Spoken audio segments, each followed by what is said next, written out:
Sudah sejak pagi, Rizal, Komandan Pos Perbatasan Yonif 411, sudah bersiap diri keluar dengan merapikan seragam dan topi baret bersama rekan yang bertugas di pos yang gandur.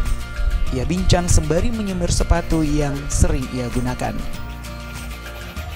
Pagi ini ia kebagian tugas yang berbeda sebagai penjaga perbatasan, yaitu membantu mengajar di SD YPPK Santo Franciscus Xaverius yang gandur, Distrik Sota. Meski jarak dari pos ke sekolah hanya kurang lebih 100 meter, Rizal dan rekannya harus berkeliling sambil memukul kentongan. Penanda sudah waktunya para murid berangkat ke sekolah. Hal inilah yang menjadi keunikan mengajar di daerah perbatasan Provinsi Papua. Usai mendengar suara kentongan, beberapa siswa berlarian menyambut mereka dengan riang. Dengan sebagian besar malah tanpa mengenakan alas kaki.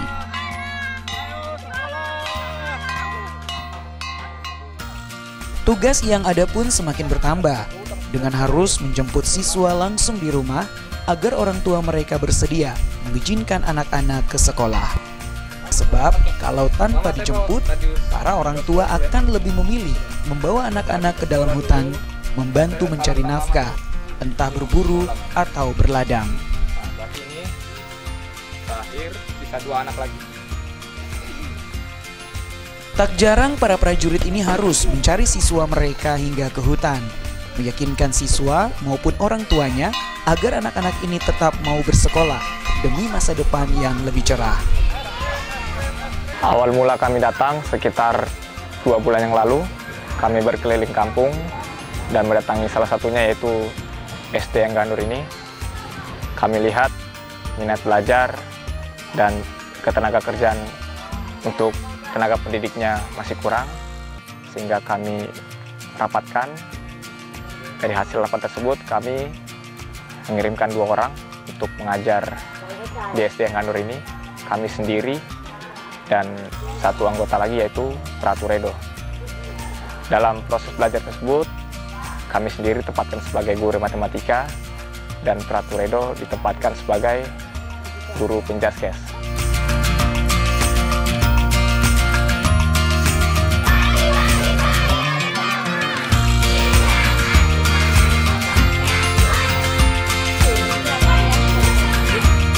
Untuk suka dukanya, kami bertiga sering berkeliling kampung sekitar pukul 6.30 untuk mengajak anak-anak SD bersekolah. Kami berjalan dari pos menuju ke rumah-rumah. Saat sampai di rumah, kami masih melihat ada anak-anak yang belum siap untuk ke sekolah, masih berpakaian rumah, tetapi diajak orang tuanya untuk ke hutan, sehingga kami memberikan arahan kepada orang tuanya agar si anak tersebut tidak diikutkan ke hutan dan kami ajak dia untuk bersekolah.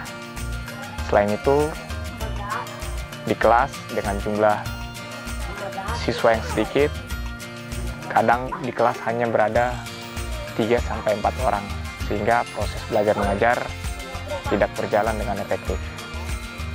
Kemudian untuk minat belajar mereka masih sangat kurang karena belum adanya dukungan sepenuhnya dari keluarga mereka, sehingga belajar di sekolah hanya menjadi sebuah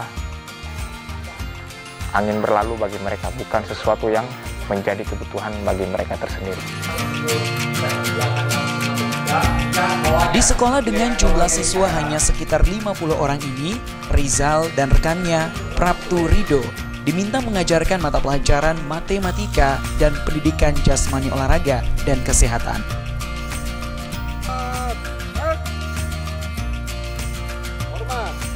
Pakai 2 baris.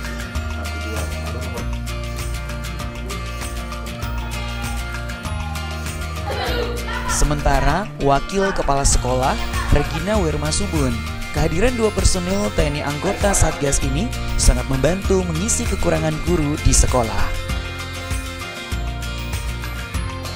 Banyaknya ruang kelas yang tidak sebanding dengan jumlah pengajar membuat dirinya sebagai kepala sekolah kadang turut ikut mengajar. Kekosongan tenaga pengajar inilah yang diisi oleh para prajurit penjaga perbatasan.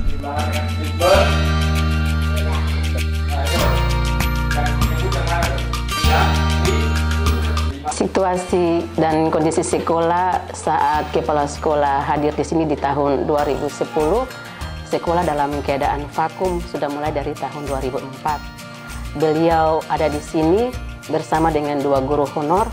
Mereka bersama juga dengan Pos Satgas saat itu 753 bersama dan Pos dan 2 orang anggota Satgas. Mereka yang membantu kegiatan proses belajar mengajar, tapi sementara itu belum berjalan.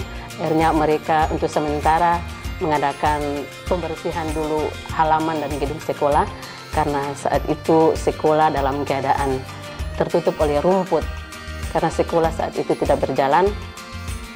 Sedangkan guru-gurunya sebenarnya ada dan aktif, tapi entah alasannya apa sehingga mereka tidak pernah aktif.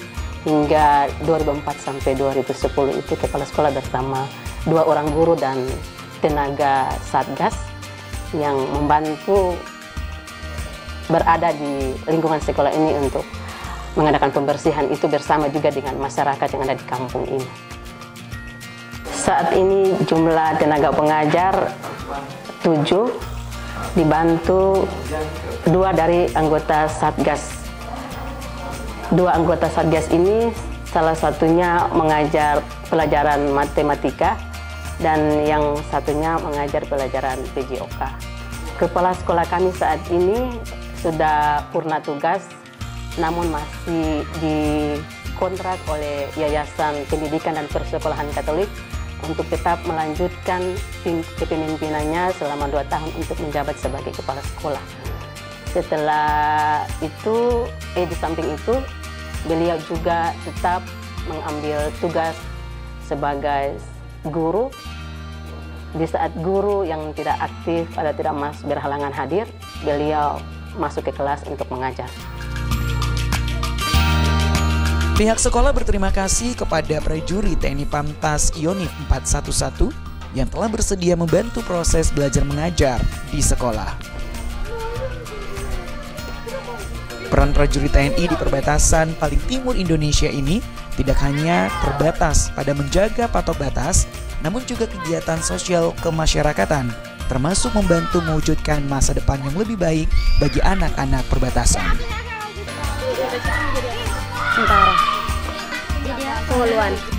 Tim Liputan, Kompas TV Merauke, Papua.